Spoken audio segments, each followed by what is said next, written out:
Hi guys, it's me, Johnny Cassell, and welcome to the Johnny Cassell Show. Today I have a very special guest with us. It's Tony J. Selimi. Hello. Now Tony is a very well-known international human behaviourist and cognition expert. I like that. You like that? Good. I like that. You know when like someone asks you, like, what do you do? Like, I just have fix people now. Yeah. You know, but I like the cognition expert. expert. Yeah. And another term I've heard you use as well is the see-through coach. The see-through coach. I like yes. the see-through coach. It's unique. It is. Nobody uses that, so you know.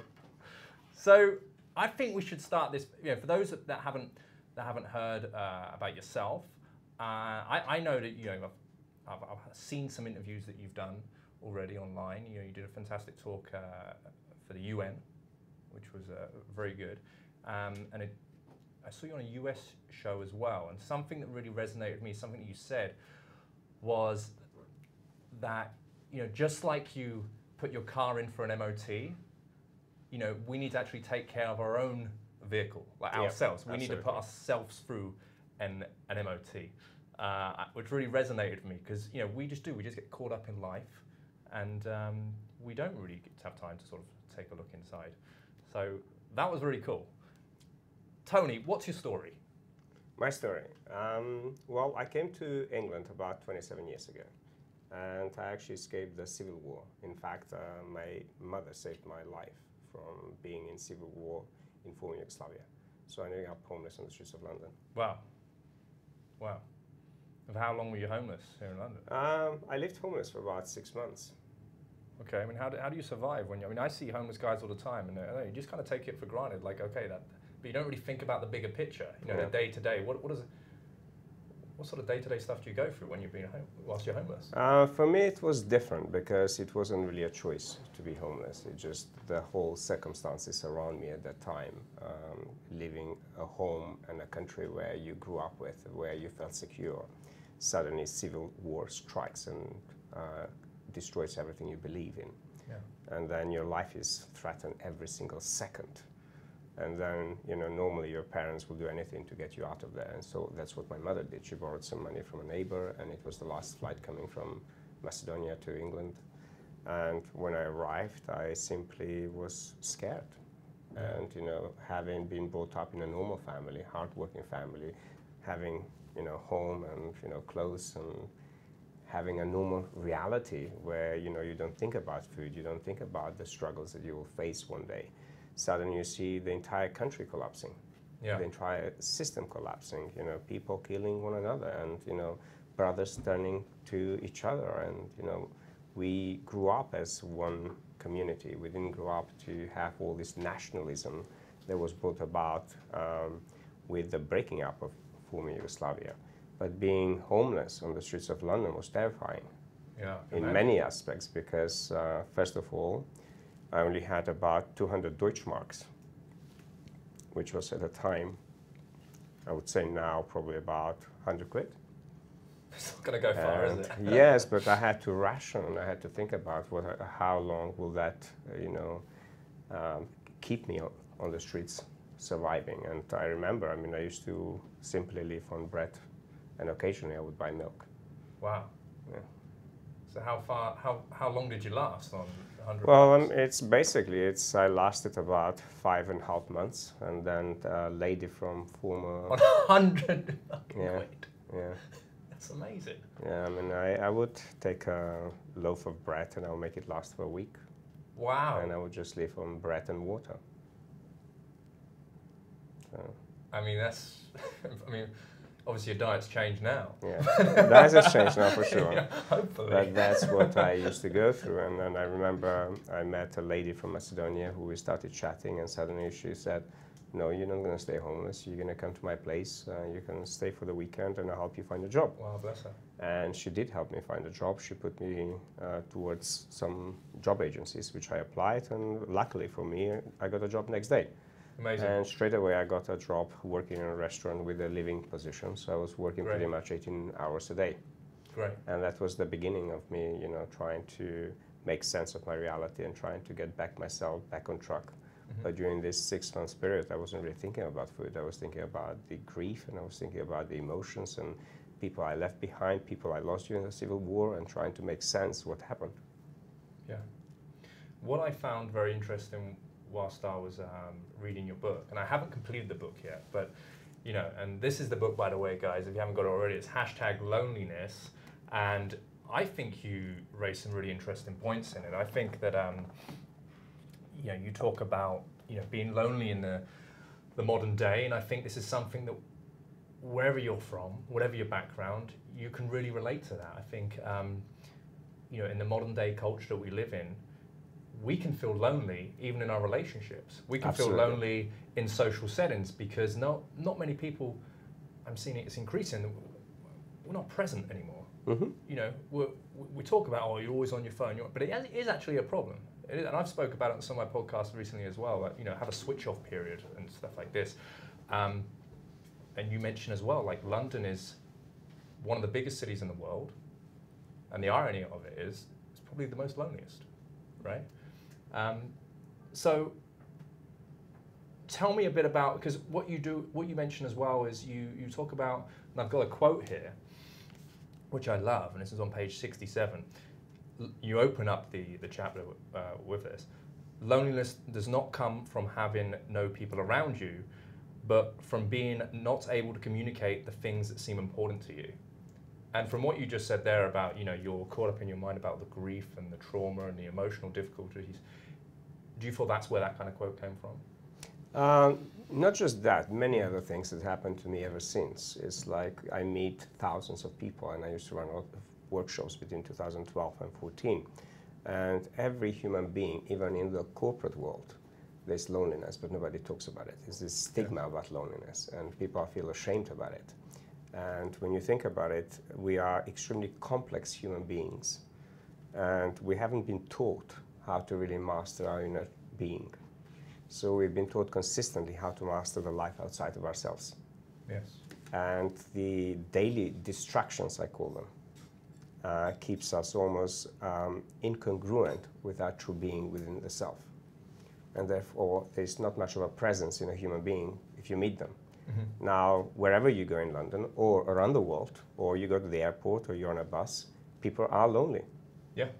And they don't communicate anymore, and it's almost become strange to strike a conversation with a random stranger. And how are we going to tackle that? I mean, how are we in society today going to tackle these, you know, our inner demons? And, you know, I mean, also like being quite entrepreneurial, you know, you do feel slightly disconnected mm-hmm. with the, you know, the wider audience out there because, you know, you're on a different time scale from most people. As not a lot of people can really associate with your daily struggles and stuff. What sort of advice, because I know you work with a lot of business people, mm-hmm. what sort of advice can you offer people that are in this situation on how to really tackle this? I mean, the first thing is actually identify the form of loneliness that you have within yourself, because loneliness shows up in our lives in different forms. You know, you mentioned earlier on loneliness in a relationship. Yeah. Okay. So, and you could be lonely being in a work environment. Yes. Or you could be lonely being out socially. And I see it consistently when people go out socially and they are lonely. And the first thing is that most people are afraid to talk. You know, we've created this society where people are not able to express themselves. And therefore, there's a lot of fear around why people are not speaking their inner truth. Now, you know, recently we co-created a documentary with my clients called Living My Illusion. And this is specifically about men going through mental health and through midlife crisis problem. Now, men, you can imagine if you're married. Very interesting topic. This not many people would go about and go back to their partner and say, I have a mental health problem, because you will feel they are weak. Yeah, emasculated. And emasculated, and therefore all this stigma that gets attached to men, and they isolate themselves, and that brings you back into what I call in #loneliness, puts you on a path where you go into the caves of wretched solitude, where you simply become imprisoned in your own darkness, mm-hmm. and you have no way out of that inner prison that we create.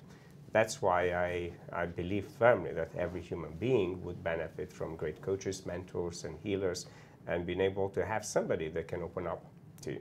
And usually, it's strange, but it's very common. People open up to a total stranger but not to a friend or a partner. Yeah, and this is something I've been speaking quite heavily on at the moment. It's, you know, when we talk about relationship issues, we got, you know, the vague advice that's out there is, oh, you've got to communicate.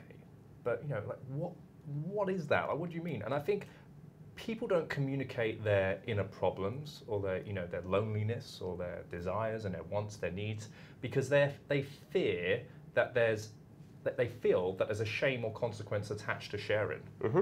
So I think that, yes, there's certainly a side that we need to be talking about, you know, don't bottle this up, you know, but express it. But also, I think there's another message we need to be sending out to people, like maybe say if we are in relationships, for people to not shame someone for sharing, you know? Because if you're in a long-term relationship, you know, and someone takes their guard down and they show how vulnerable they are, that it's just wrong to punish someone through that, you know? It's, you don't grow. Yeah, right. But the problem I see, Johnny, is most of the couples that I've worked with, it's not many people have been taught how to listen. Yes. Okay, so therefore... So what did you say? So when people are not being taught how to listen, it's very difficult for a partner in a relationship to communicate their inner thoughts. Mm-hmm. Because the first thing I've noticed when I start working with people, I'm sure you've done the same, it's how straight away there's a judgment no matter what you say. Or yes. There's an opinion. Yes. And yes. Sometimes a person does not even want an opinion. They just want for you to sit in there and listen without giving the solution. What are the concerns of, you know, people in those environments? Like, what are you doing when you're working with these guys? Mm-hmm.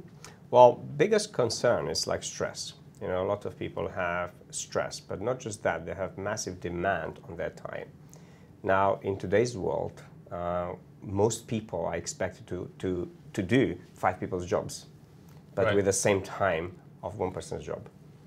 So that causes a lot of distress, but also they have problems in their, within themselves with their confidence issues and, you know, the not good enough factor. And also every word today is being measured. Mm-hmm. So as an influential person or as a business person, if you come up with something, somebody somewhere will catch you. It's almost like we live in this blame culture instead of being able to listen to one another. I mean, all you have to do is look at the media and the way media portrays information out there without giving you the full, complete picture of any situation. Similarly, in the work environment, you know, most companies, they're in business because they need to make profits. That's number one. Now, if the company doesn't make profits, they have to take certain measures. And often, most companies go, the first measure is to remove staff. And for me, it's not the staff that's the problem. What's the problem, Tony? It's the overall organizational mindset and not being aligned to the company's true value and the way the services are being run within the company. Because sometimes you can go into the processes of the company and you'll find a lot of problems within the processes. Mm-hmm. Other times you see problems within leadership.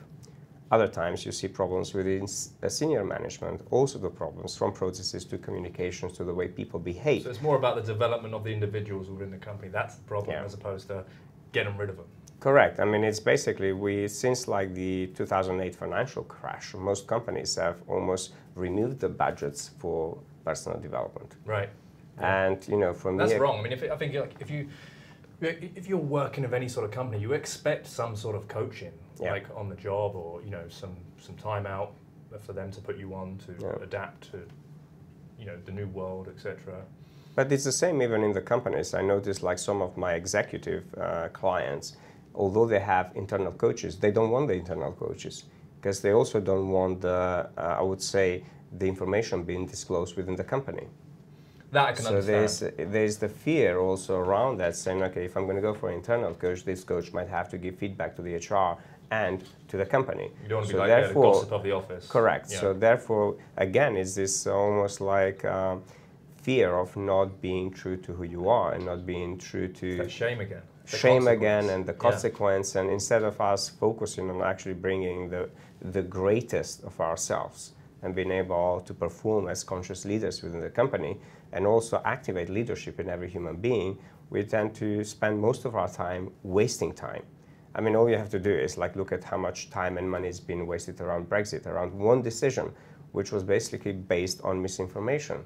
Now, every day we do that in different areas in our life. And in business is the same. People make decisions consistently without really thinking the overall complete picture of what that decision will have an impact across every single layer of the organization. And people as leaders or senior execs and people I work with, that is a massive responsibility for them to handle. And then they come out of balance, and that will affect, then has a knock-on effect on their family, on their children, on their confidence, you know, the things they want to do but they don't have time anymore to do, and people will work late hours, and nowadays it's almost acceptable for you to work 50, 60, 70 hours a week. And if you don't, sounds normal to me. Yeah, you know, and if you don't, again, there's the other stigma, you know, what Yeah. you're doing. Yeah. So, you know, we've moved away from actually appreciating and valuing people, and then we consistently expect people to do more and more and more and more, and we put them into a burnout. Yeah. And nobody performs well under burnout. So therefore, mistakes will be made. I'm constantly burning myself out, to be honest with you. I work like, you know, so many hours a week, and then I'll have to have a day where I just, boom, I just shut down. You know, it's like shut down the computer. It's gone. So not rebooting, shut down. I reboot, but it takes me a while to get back in it. But yeah, I think that's a different. Yeah, I think that's a challenge when you know, you're running your own business, and you want to try and, you know, have a hands-on with everything. But I think it's. I was at a talk the other day of Richard Branson. He was talking about, you know, at 4 o'clock, he doesn't take any meetings afterwards. It's like playtime then. Yeah. It's like, you know what? Like, maybe we all need to have that sort of discipline in our life too, you know? Because we need, you know, there's no point working so hard if there's no fun time, right? Yeah. I always believe in the balance. You know, you work and then you play. And, you know, for me personally, I feel fortunate today because I've created a lifestyle business where basically I get to do both. Yeah. Even with my clients, when I go and take them to like Menorca, where I do my 5-day intensive coaching, vital planning for elevated living, we do a lot of study, a lot of work, a lot of play on the beach and sports and everything else. So there's a balance every single day generated with fun, with food, with meditation, with elements. So you actually feel good about yourself. So. That's a whole different like topic. We could speak ages about that. I mean, you know, I'm the worst. I wake up and I'm lying in bed. I'm just on the phone. I haven't even had breakfast yet. It's important that you have this vision and you put it somewhere at the back of your head, and then you just carry on doing what you're doing. And I think, you know, opportunities, they come, you know, close to us. And I think it's actually up to us to realize that's an opportunity and to get off our ass and see it. I think like part of what the law of attraction teaches is to be a bit more awake to these things, because there's opportunity that's kind of happening left, right, and center all the time, but whether you're aware of it is a different thing. And I think that exercise of having that vision of what you want helps you waken up that part of your mind. I mean, what do you think about that concept? Well, basically, for anybody who's a skeptic, I would say go back to school and go back and study the things you are skeptic about. So if you're skeptic about how the law of attraction works, go and study it, because there's a science behind that. And if you study the maths and the physics and the science behind that, you'll be amazed what you find. And for people who probably haven't read, I would say go and study what the scientists at NASA found, which is basically a thought can travel all the way to the moon. And it's been measured. How does it get there? Well, it's exactly that. If you think about everything is fully interconnected. You know, how does a wave comes to our mobile phone? Okay, we're so used to see the technology working, but the law of attraction is no different to the technology we've created. Now I'm scared. Have you been in an area where you don't have a signal? Yes. And what'd you do? Get pissed about it. No. Surely you want to go like closer somewhere where you go around and see where there's a signal. Okay? I try to find a better position. So it's the same. It's like there's more likelihood for our thoughts to manifest into reality if we consistently put the energy, the attention, the awareness into it. Agreed. And then we become extremely heightened. Our awareness becomes very heightened. So therefore, we would spot opportunities we normally wouldn't. Absolutely, yeah. So a lot of people, if you really study many of the laws of nature, we're no different to nature. We come from nature. So we've almost become deluded what nature is. And we've become so disconnected from nature that basically we are afraid from nature. But if you observe what nature does, we are no different to what nature does. Nature destroys, we destroy. Nature builds, we build. You know, one thing about humanity, we're so used to when we create some amazing stuff, but then we tend to judge when we destroy things. But, you know, nature does not judge when it destroys. Did the hurricane judge anything? No. Did the hurricane ask, who are these people? No, it just destroys the whole land. Okay? So it's in our human nature to be able to consistently evolve, and through evolution, we must destroy that which does not serve us anymore. You know, in our body regenerates consistently, and it destroys and builds consistently within ourselves. But we don't see that. And therefore, we don't have an awareness of it. So I see a lot of people when, for instance, in a relationship, you know, I've helped people divorce with love. I'm known in the circles where I operate as a coach who helps people divorce with love. So they don't have to go. Have a divorce party. Absolutely, have a divorce party. Because, you know, the first thing is couples, they would end up going into arguments and trying to grab the power grab. And for me, those are animalistic behaviors. And if you step into your heart and you step into your superconscious self, which is infinite in its nature, you know it's part of life, and you can actually separate, honor each other's truth, and move on with love. And this is what Living My Illusion is about. When two people, after being together for 10 years, they come to their own awareness, and the fact that they outgrown each other, and it's time for something new for them. And unfortunately, a lot of people hold on to illusions or beliefs that they might have what a relationship is or what a marriage is. You know, we are upgradable as the technology. And people do not do that MOT, which we started this conversation with. And for me, even at my level of awareness, I consistently invest in my coaching. I consistently have a mentor and a healer that I work every single year. Because right now, I cannot see behind me. You can. And I can see behind you. And for me, a great mentor, a great coach will do exactly that. Will bring a different light on a situation that normally you do not see. Absolutely. And I think, you know, just touching on that when you're talking about, you know, getting coaching, getting mentorship, you know, there might be people out there think, well, you know, why do I need a coach? Why do I need a mentor? I've never had one in my life. You probably have. You just haven't put that label on them. I mean, I think that we get a lot of influence, and, you know, our greatest teachers are, you know, we haven't really recognized them as mentors, but on reflection, you know, we've learned quite a lot from people that we didn't actually realize were our teachers, you know. So we've all had mentors out there, you know, they exist. And I think as we get older and older and older, you know, and our goals and our dreams get bigger, you know, you need to bring in these specialists to... So why do we take our car to the MOT? Why don't we do it ourselves? Because we are not equipped with the skills and knowledge to do it. So that's bad. I used to study. I used to study motorsport engineering. I do, but I used to study electrical engineering. Yeah, electrical. Yeah. What did you study? What? Yeah. Motorsport engineering. Oh wow, motorsport. Yeah. Amazing. I realised I love pissing around on motorbikes and driving fast cars, but I don't want to get my hands dirty like repairing them. have you heard about the Verve rally? Yes. I was actually speaking to...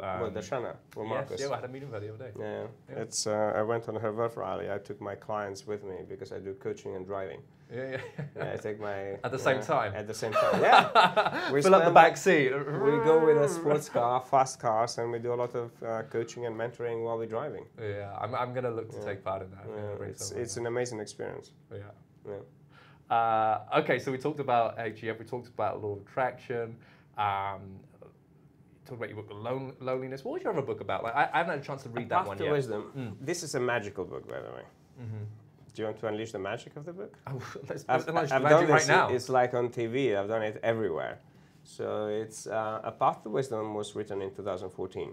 But a lot of people ask me, when did the concept start? The concept started when I was like 8 years old. From very young age, I used to repair TV and radio sets.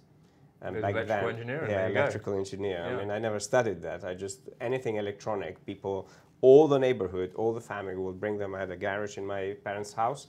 My garage was full of electronics. And I would repair. But back then, we didn't have the sophisticated technology we have now. In the 70s, you know, we had pretty basic technology. And I remember when my father bought the first color TV, and it was from a German art called Grunding. I'm not sure if you remember. Yeah, I do remember. You do? Yeah. You're too young, but you know. My parents had a little TV in their bedroom. And basically, first of all, they came without remote control, and then they came with a remote control. And with a remote control, you had to go and set up the frequencies manually. And you had to have a manual, and the manual was in German, English, French, Italian, but it never was in Serbo-Croat or Macedonian or Albanian. So I remember getting this big dictionary and had to go word by word, try to understand how to set up the channels. And this is the idea was born, saying, what if I could create a manual for humanity to be able to create a perfect picture for themselves, being able to actually fine-tune themselves to that level within the self that the picture they see in the world is clear. And this is where it started. And also I used to observe a lot of injustice in the society, especially towards women, towards my mother, towards my sisters. It's a big topic at the moment. Yeah. You know? So it was something that really stayed with me for a long time. And also being brought up in a country where Albanians were looked as a minority people, even though years before that country was part of Greater Albania. But you know, as the assimilation happened and as the country was formed and former Yugoslavia was formed, you were not really allowed to be yourself. And wherever you went, whether it's in school, you had limits to how much you can achieve. So for instance, you couldn't be a president of a country, or you couldn't be, you know, prime minister, or, you know, have like high-end jobs. And although in high school I was one of the top students in maths and physics, which won many awards in former Yugoslavia, I still could not achieve what I wanted because I was seen with a label, and the label was Albanian. And you know, and I always thought this is wrong. Why should we treat one another like that? Because my parents did not teach me to see the society with labels, despite the fact that I was seen through labels. So I just literally knew I had to do something for humanity to help people almost become naked with one another. Okay, it's in a Is that why we sat here without our absolutely, trousers you know, without our trousers on, yeah, which you guys don't see, but if you want, you know, we can do an X-tube video. But I always wanted to do something, and you know, when I was 9, I almost died, and I remember being in hospital, and I remember first time when I would have like out-of-body experiences, and nobody would be able to explain to me the experiences I was having, but they felt as real as you interviewing me. And the only person who knew about that was Or is this an out-of-body experience? It could be. You know? It was my grandfather and all the Sufi healers that used to heal me at the time. And this is where my curiosity started building up, because the medical world, they gave up on me. So my mom was given a letter saying, I will die in 3 days. So my mother called my father, who at the time used to work in Bosnia. I had to travel 1,000 miles to come and straight away home, preparing for funeral. Then they took me to the same healers who told my parents I'll be one day a great master healer going around the world and healing people. Yeah, when you talk about healers, what's their practice? What are they doing? What do you want to know? It's, you know, we heal people. We help people heal. They're just using language to help you, or no? It's a hands-on healing and certain rituals and processes, and you know, natural energies, and you know, breathing, and what we call nowadays yoga. But you know, back then we didn't really have yoga. We just had a lot of practices. But it is through these people who I first came across about certain healing techniques to help people ease pain, for instance, you know, migraines, and being able to move people's headaches and migraines from a very young age. So for me, it used to be almost like being a magician. Yeah, And but you know, it is these people who helped me get off hospital and get better and better. And I started becoming extremely curious.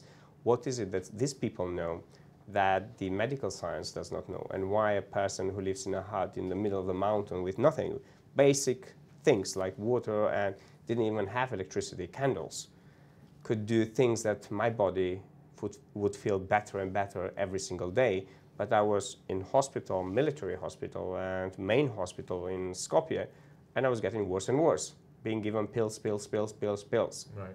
So I started really thinking about it. So together with this injustice and everything else, I always wanted to write a manual. And this came about after being made redundant in 2009 from a job I used to love. And I loved very much in technology. And I really sat down and I said, okay, what is it that I want to do? And this is the time when I joined the KPI program, which is run by Daniel Priestley. the How to Become a Key Person of Influence. As part of the program, you need to write a book.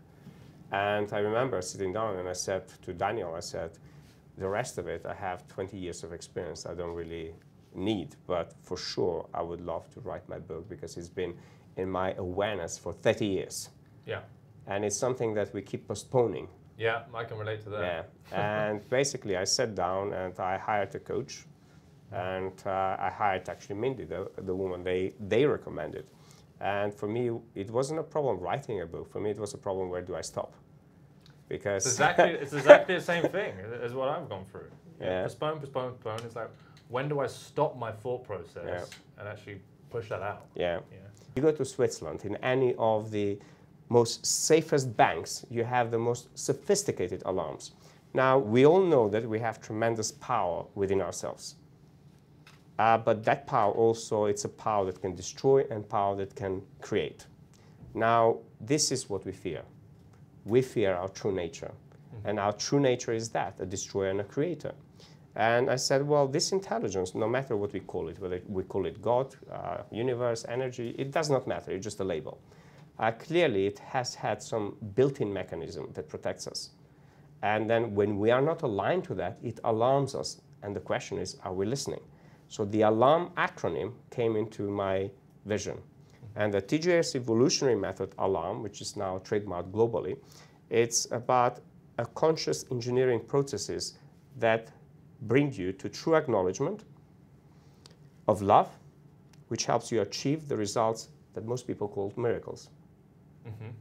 And there are unique 25 steps. And if you go through those steps, it will help you not only amplify your awareness, not only will equilibrate your mind, will start activating your extrasensory perceptions like the fifth and sixth sense and seventh sense.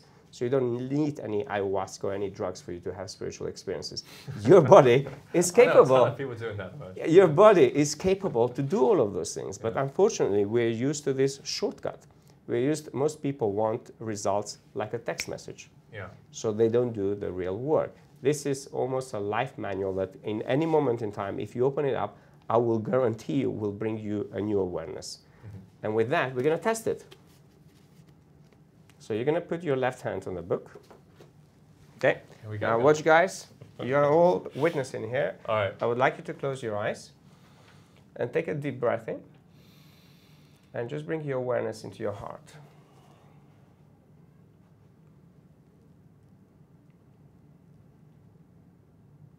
And as you silence yourself, do ask one question which is personal to you that you would like guidance on. One specific question about you, not about other people, just about you. And just connect with the book, with the energy of it. And just ask, show me the next steps. And when ready, just open your eyes. Okay? Now, take the book, and you're going to open it randomly. Okay? Randomly, wherever you want. Okay? Now, before we further, this will become your study for this question. Are you willing to share the question? Yeah. Okay, what was the question? What's my health going to look like in 40 years? Perfect. Now, you're going to start reading loudly from the top. Okay. And read it with a heightened awareness in specifically the question you ask. Not only does the technique help the muscle groups, but also the nervous and lymphatic systems. Mm-hmm. Being passionate about inspiring people to be authentic, reconnecting their body, mind, spirit, and their hearts. When I met these two great individuals, I knew they were equally passionate in what they did. They loved helping the body breathe properly and bringing the body back into a state of alignment so it could function the way it was designed to. Hold on. Yeah. You have consistently answer after the answer after the answer about the question you asked. What was the question? What's my health going to look like in 30 to 40 years? What is your guidance you're receiving there and then?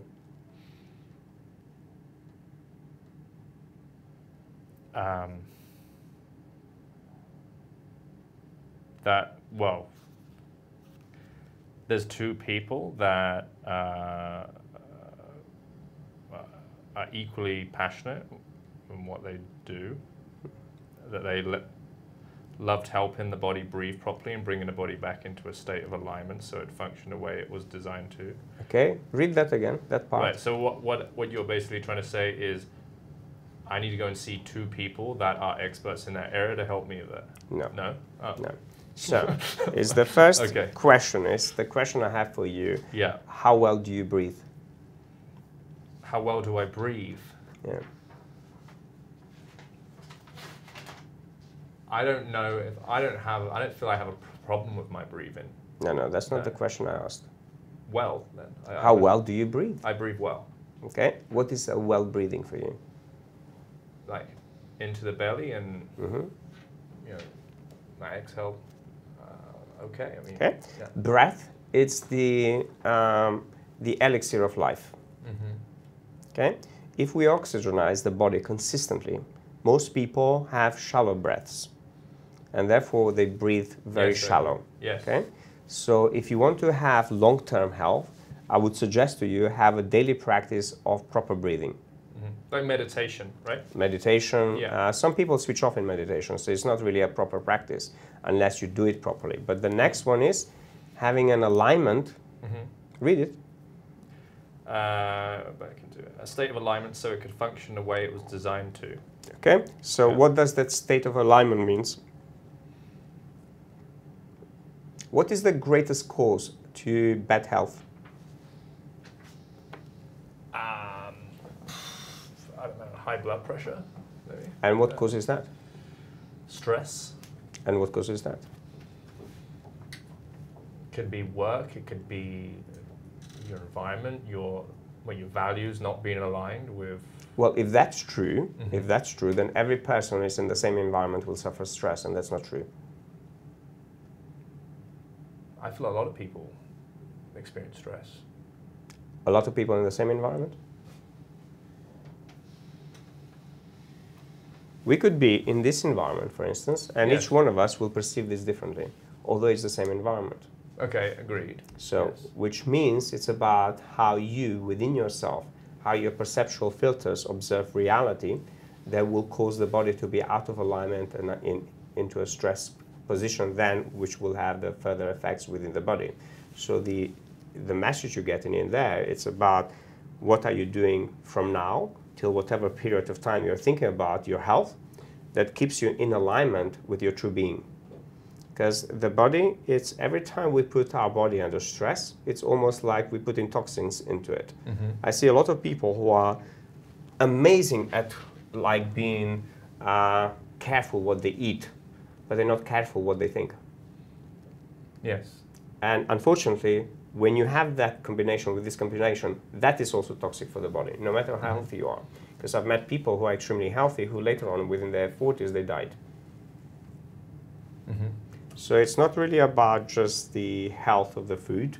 It's about how you consistently keep your body into alignment and how you think. And your mind is the engine of your body. Mm-hmm. So if you keep a clear mind and if you keep a balanced mind, where basically, as I said earlier on, every time you judge something, you will attract it. Okay? Mm-hmm. And we're so used to be able to judge anything that we perceive to be bad, but we're not thinking about how that judgment changes our chemical reaction within the body. Mm-hmm. So become more aware of your internal processes in the way you actually perceive your environment and the way you have a relationship with the environment. But how is that going to help with my Long-term health? Yeah. Okay. That I get to manage your mind in terms of reacting to situations, so you don't flick over to the negative and cause yourself this. I see that There's I a whole manage that chain all of the time. chemical reaction that happens in the body And I get as a that. result. I get that. And you're saying that is the solution to maintaining the best possible health I could have. Listen. Yeah. Listen, breathe, and have a great relationship with your inner being. A great relationship with your inner being means that in any situation, in any time, your body will tell you how you feel. Unfortunately, we're not used to listen to that because we have the because. It could be because of a girlfriend, it could be because of a job, it could be because of a parent, it could be because of a society. I do this quite a lot. When it's like there's a Lego brick on the floor, right? And you step on the Lego brick and you go, and this is exactly what I'm saying. Yeah, so I'm getting that. You work your way up into an unnecessary level of stress. Stress, correct. And I have like the other day I jammed my finger in a door and I just quickly went, okay, and it just moved on. However, I've seen people, like, they have these little instances and they go, like it's just completely unnecessary. So I understand what you're saying. And that's how I can relate to the everyday world. The human awareness does not have the capability to be able to bring all of the events together by the time the illness manifests in the body. For me, illness is the last communication of your body to you. When you have ignored yourself and your body and all of those alerts, which I talk about in the alarm, that the body consistently gives you, but you constantly ignored it, okay? And eventually, the accumulative effect, it's an illness of the body, okay? It's when I had the fortune to meet people who been healthy all the way to 96, 98, and they died of natural health, natural process. And I've had the opportunity to meet people from a very young age who have strict line of illnesses. It's, I was in Menorca, and if you have a chance, do see one of the video of my clients, where my clients flew me there with the entire family to observe the family dynamics and the work with the family energy, okay? Now, everybody got ill but me. In their mindset, it's the moment you get the flu, I get the flu. In my mindset, it's not. If you get the flu, that's good for you. Deal with it. Yeah. I'm a healer, so for me, it does not mean. Because a lot of people, we have these beliefs that become firm into our body without ever questioning if that's true. Now, if it's true that the virus can infect you straight away, the entire planet will be infected straight away. If it's true that the moment we go into a tube station, with one person having the flu, the whole carriage will be full of flu, and that's not true. So therefore, clearly, each person has a different level of defense mechanism. And what actually helps that person to have a different level of defense mechanism, it's the inner alignment. And this is what I noticed, that how most people in our awareness and in society, their attention span is very small. Okay, and also the way they listen and the way they observe and the way they have an awareness about the situation. We look at, for instance, any of the events that happened around the planet in the last year. Okay, we only get to see not even 0.00001% of what truly happened in that event. Yeah. But then we absorb that as a true, and then our body reacts to that as something traumatic or something to celebrate. And when we have those high and lows, this is the worst thing that you can do to your body. Yeah. And a lot of people tend to associate love when you are high. Yeah, I agree. And this tells you exactly the science of actually what love is. And the methodology in the background, if you truly follow it in the order that is meant to be done, those 25 steps. So anything, we kept mentioning this. So the first part is the awareness, okay? Yeah. When we bring our awareness to any situation, to any thought, to any belief, to any value, to any, I would say, difficulty we might have in our life, the first thing we can do is awaken certain states within ourselves and certain knowledge, certain wisdom. And if we don't have it, we can go and find out. Yep. And once we have that awakening, the second part is, are we alert to it? Okay? Because most people are not even alert to it. They don't see a sense of urgency.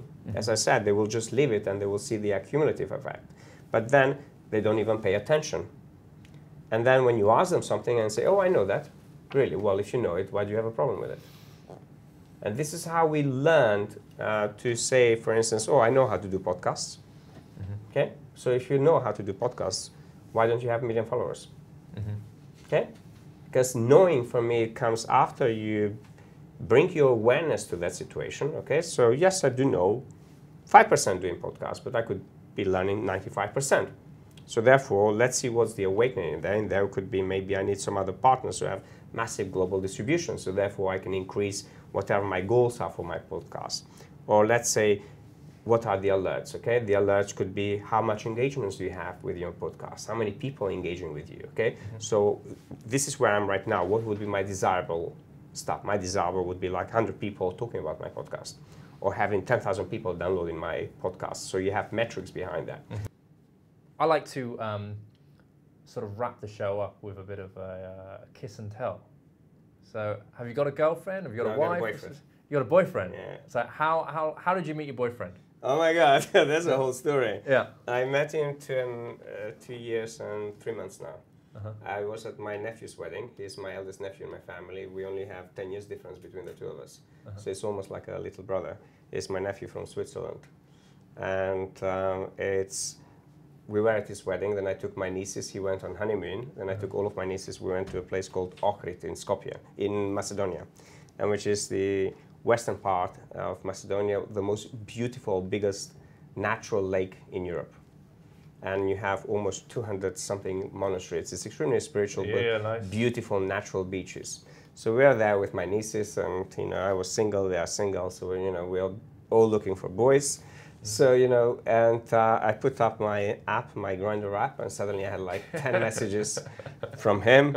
And, he wanted sexual experiences. I said, well, I've had those. I'm after a husband. I want somebody who I can, build my life with. Yeah. And I kept sending him pictures of, monasteries and sunset and my family, romantic pictures.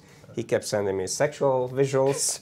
And I said, clearly, there's no match between us. Yeah. So we established that very quickly. I left it, and after a week, I took my nieces back to Skopje. And then I turned the app again on after a week. And he says, oh my God, you're 200 meters from me. I know we're not, a match. How about we'll just have a coffee, because I really like our conversation. Yeah. And he said, you know how to, bring me back to my center. And I said, sure. So we met by the river Varda, which is very beautiful, a lot of cafeterias, very Mediterranean life in there. Sounds beautiful. And I'm sitting there waiting for him, and suddenly he comes. And he was dressed up, it was 40 degrees in Macedonia, with shorts and vest, with his glasses. And when he saw me, if you interviewed him, he will tell you, he told himself, why did I say that?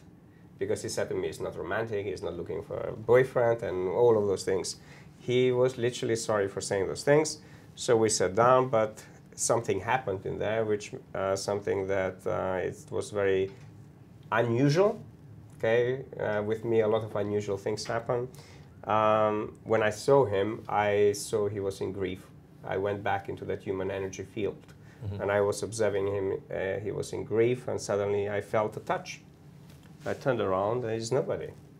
And he started feeling insecure about, I'm looking, probably thought I don't really like him, and I was starting to look up for other men around. But second time I heard the touch, it's almost like a physical touch. And I turned around, nothing. And third time I started hearing a voice, and I had a full download. And it was his mother who passed away. And that was like almost, I saw the last 3 days of his mother passing away. And then I started telling him, because she would not leave me alone. And he just bursted into tears, and he panicked, and he said to me, stop. There's no way you could know any of this information. Who are you? And this is where he dropped his labels, because I did not know who this guy was. And he's actually a cardiosurgeon. But in Macedonia, a lot of people are afraid to say they're gay. Yeah. And therefore, we started having a real conversation. And then he said to me, let's go out for dinner. And then, I continued to tell him what I saw. And he could just verify everything I said. And he said, there's no way, nobody knows those things. So we started with a dinner, and we spent every single day ever since. Wow. And how long ago has that been? 2 years and 3 months. Wow, going strong, man. And he moved to London about a year and a half ago. Yeah. Yeah, it's, I never thought I will meet anybody from down there. Yeah. Because pretty much I was very attracted to, I would say, Northern European guys rather than sort of to, South down there. And reason being because of their internalized homophobia, not because I don't like them, look-wise. It's just I can't be handling, the closeted feeling and all the drama that comes with that. Yeah. Because I had to go through that. and I just didn't want to go back into the closet. Yeah, I get you. I wanted an equal partner in my life who is equally free and equally wants to develop a nice life together, and we've been developing that ever since. Excellent. So it was, that's how we met. Thank you. Tony, how can everyone out there find out about you? They can go to my website, tonyselimi.com, and in there you have all the links across all of my social media, Instagram, Twitter, LinkedIn, Facebook profile. My Facebook is full, but they can go on my public profile, which is Tony J. Selimi Public. Right. So it's pretty much, I'm connected. They can find everything. They can. You're everywhere. I'm everywhere. They can watch the interviews. They can follow me on YouTube channel, and I post all of my interviews in there, and this will be posted in there. I'm sure there's been, Yeah, you got some great content on channel. So, they did a UN speech, that guy in the US, and some great stuff. Yeah. All right, guys. Well, that's it. It's been fantastic. I've really enjoyed it. Thank you, Tony, for coming on. Thank you for the opportunity. Yeah, it's really been insightful, and hopefully all the viewers have learned something and taken on board. Thank you. Excellent.